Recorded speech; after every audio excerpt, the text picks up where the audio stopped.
Portions of Like Christ by Andrew Murray, published in 1989. And what is now the work the disciple has to perform in this spirit of lowly service?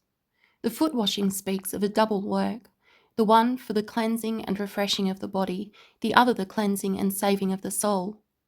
During the whole of our Lord's life upon earth, these two things were ever united. The sick were healed, to the poor the gospel was preached.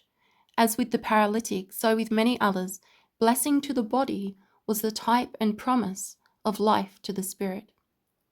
The follower of Jesus may not lose sight of this when he receives the command, "Ye ought also to wash one another's feet." Remembering that the external and bodily is the gate to the inner and spiritual life, he makes the salvation of the soul the first object in his holy ministry of love, at the same time, however, seeking the way to the hearts by the ready service of love in the little and common things of daily life.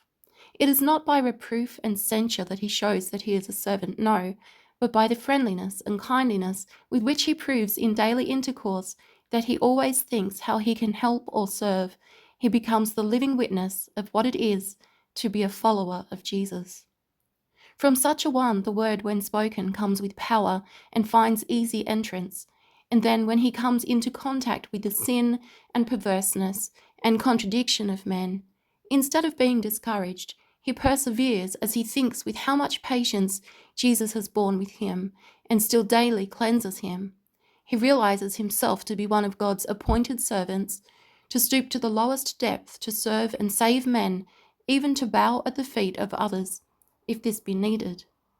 The spirit which will enable one to live such a life of loving service can be learned from Jesus alone. John writes, "Having loved his own which were in the world, he loved them to the end." John chapter 13, verse 1. For love nothing is too hard. Love never speaks of sacrifice. To bless the loved one, however unworthy, it willingly gives up all. It was love made Jesus a servant. It is love alone will make the servant's place and work such blessedness to us that we shall persevere in it at all costs.